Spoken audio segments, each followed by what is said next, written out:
ये वीज़ा कैसे लिया जाता है, इसकी पेमेंट कितनी करनी पड़ेगी, इसके लिए कौन से डॉक्यूमेंट्स आप लोगों को कैरी करने पड़ेंगे। हे गाइस, व्हाट्स अप, कैसे आप लोग and welcome back to the channel. आज इस वीडियो में मैं आपके साथ शेयर करने वाला हूँ बाली वीज़ा की फुल डिटेल्स। अगर आप लोग बाली में जाने का प्लान कर रहे हो तो आप लोगों के लिए ये वीडियो बहुत ही ज़्यादा यूज़फुल रहेगा, क्योंकि इस वीडियो के अंदर मैं आपके साथ शेयर करने वाला हूँ ये वीज़ा कैसे लिया जाता है, इसकी पेमेंट कितनी करनी पड़ेगी, इसके लिए कौन से डॉक्यूमेंट्स आप लोगों को कैरी करने पड़ेंगे, उसके अलावा बहुत सारी डिटेल्स। सबसे पहले तो बात करें तो बाली आता है इंडोनेशिया के अंदर, और बाली में बहुत सारे इंडियन टूरिस्ट जाते हैं हर साल को। इसीलिए बाली का वीज़ा लेना इंडियन सिटीज़न के लिए बहुत ही ईजी है एंड सच में वो प्लेस बहुत ही अच्छा है। अगर आप लोग वहाँ पर जाने का प्लान कर रहे हो डेफिनेटली आप लोगों को सबसे पहला चीज़ जो लगेगा वो है वीज़ा। बाली का वीज़ा दो तरीके का होता है और इंडियन सिटीज़न के लिए बहुत ईजी भी होता है ये वीज़ास को लेना। ये दोनों तरीके के वीज़ा से इसके अंदर पहला कैटेगरी है वीज़ा ऑन अराइवल, मीन्स कि जब आप बाली पहुंचोगे तो एयरपोर्ट से आप लोग वीज़ा ऑन अराइवल ले सकते हो। और दूसरा है ई वीज़ा, जिसको आप लोग ऑनलाइन इंडिया से ही अप्लाई कर सकते हो। और जब आप बाली पहुंचोगे आप लोगों को जो है वो वीज़ा ऑन अराइवल लेने का ज़रूरत नहीं है, क्योंकि आपके पास ऑलरेडी वीज़ा है और आप लोग डायरेक्टली बाली के अंदर एंटर कर सकते हो। दोनों का भी मेथड जो है वो ऑलमोस्ट सिमिलर है, ऑलमोस्ट सिमिलर डॉक्यूमेंट्स भी चाहिए और ऑलमोस्ट सिमिलर जो है वो पेमेंट भी देना पड़ेगा। बट एक चीज़ ऐसा है कि एक आप इंडिया से ही कर सकते हो और दूसरा ऐसा है कि आप लोगों को बाली से करना पड़ेगा। हम लोगों ने जो है वो पर्सनली जो है वो ई वीज़ा लिया है और इसी बेस पर मैं आप लोगों के साथ बाली वीज़ा ऑन अराइवल और बाली ई वीज़ा की सारी डिटेल शेयर करता हूँ। सबसे पहले हम लोग ये बात करें कि वीज़ा ऑन अराइवल की फ़ीस कितनी है। आप लोग जैसे ही एयरपोर्ट पर पहुँचोगे, एयरपोर्ट पर पहुँचने के बाद आप लोगों को जो पहला चीज़ करना पड़ेगा वो है इमिग्रेशन को क्लियर करना। बट इमिग्रेशन को क्लियर करने से पहले आप लोगों को ये बाली का ई वीज़ा लेना पड़ेगा।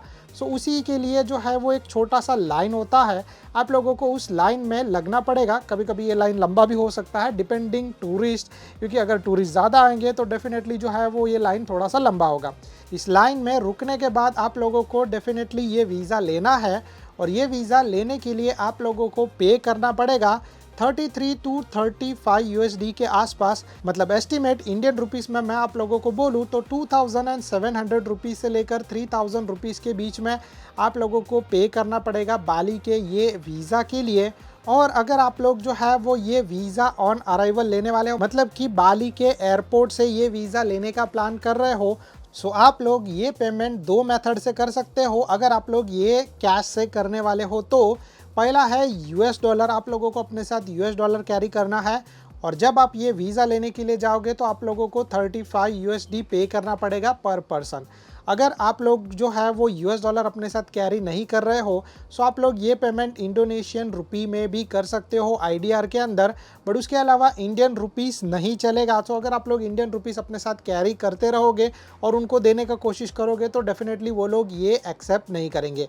और वैसे सिचुएशन में आप लोगों के पास अनदर वे है कि आप लोग अपना इंडियन डेबिट कार्ड या फिर क्रेडिट कार्ड यूज़ कर ये जो वीज़ा फ़ी है उसको पे कर सकते हो।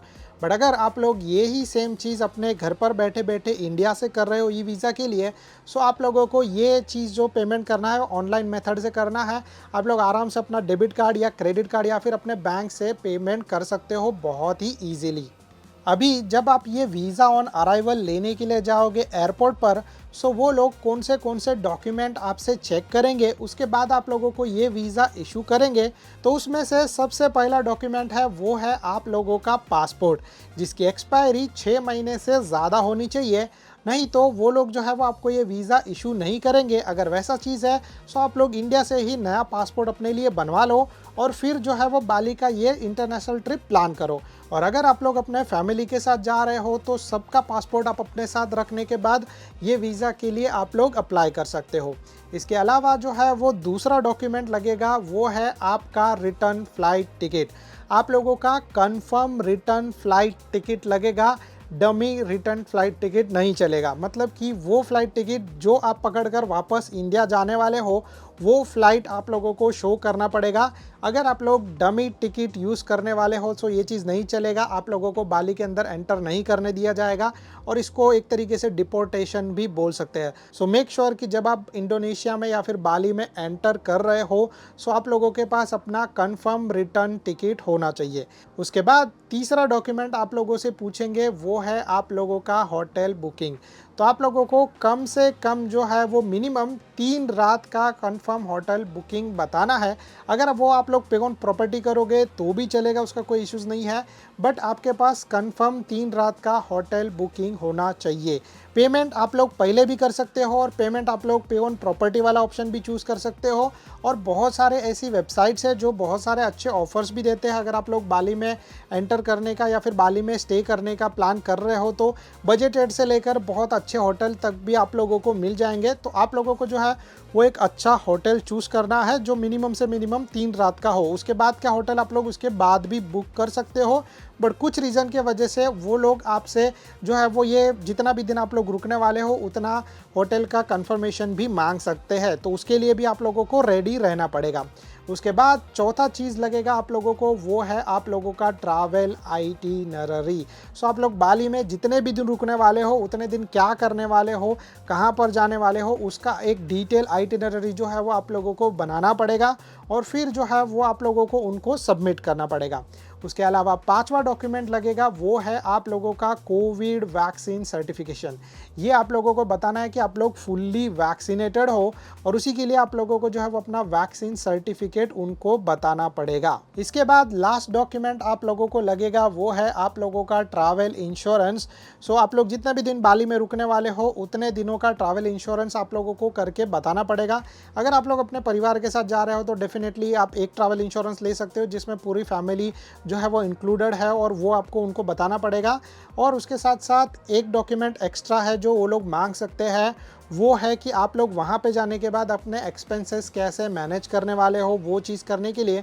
सो मे भी हो सकता है कि उसके लिए आप लोगों को अपना क्रेडिट कार्ड या फिर इंटरनेशनल डेबिट कार्ड उनको बताना पड़े, क्योंकि ऐसा बहुत सारा सिचुएशन है कि कुछ बैंक के कार्ड्स जो है वो फॉरेन में नहीं चलते हैं। सो आप लोगों को उनको अपना इंटरनेशनल डेबिट या फिर इंटरनेशनल क्रेडिट कार्ड बताना पड़ सकता है, तो वो अपने पास में रखना।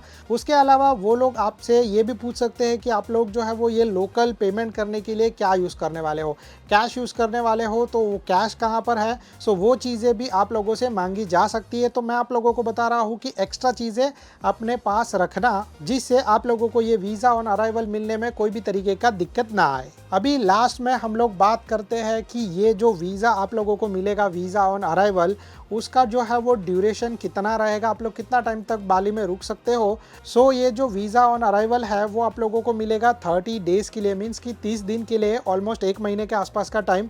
और उसके बाद जो है वो अगर आप लोगों को किसी रीज़न की वजह से एक्सटेंड करना है सो डेफिनेटली आप लोग उसको ईजिली एक्सटेंड भी कर सकते हो। बट फर्स्ट टाइम पे एयरपोर्ट से आप लोगों को जो ये वीज़ा ऑन अराइवल मिलेगा वो मिलेगा 30 डेज़ के लिए। सो हम लोगों ने जो है वो ई वीज़ा अप्लाई किया था वो भी हम लोगों को जो है वो 30 दिन के लिए ही मिला है। सेम चीज़ आप लोगों के साथ भी होगा और आप लोग चाहिए तो ये ई वीज़ा अप्लाई कर सकते हो ऑनलाइन, जिसके वजह से जब आप एयरपोर्ट पर जाओगे सो आप लोग इस जो लंबी लाइन है उससे बच सकते हो और आराम से पहले जाते ही ब्यूरो ऑफ इमिग्रेशन में जाने के बाद अपना वीज़ा बताने के बाद आप लोग ईजिली वहाँ से निकल भी सकते हो। अगर आप लोगों को ये बाली का ई वीज़ा अप्लाई करना है सो आप लोगों को जो है वेबसाइट यहाँ पर नीचे दिखते रहेगा, बस उस वेबसाइट पर जाना या फिर नीचे डिस्क्रिप्शन में मैंने उसका लिंक दिया है, बस उस वेबसाइट पर जाना और उसके ऊपर जाने के बाद आप लोग ईजिली बाली का ये ई वीज़ा अप्लाई कर सकते हो और उसका अप्रूवल भी बहुत जल्दी भी आ जाता है। तो जिसके वजह से आप लोग जब जाओगे तो आप लोगों को बहुत ही ईजी एंट्री भी मिल जाएगा और जहाँ पर बाकी सारे लोग लाइन में रुके रहेंगे आप लोग आराम से बाली में एंटर करने के बाद आराम से बाली को एंजॉय कर सकते हो। So I think so that's it from my side and stay tuned for more vlogs. Thank you so much guys for watching. Bye bye and good luck.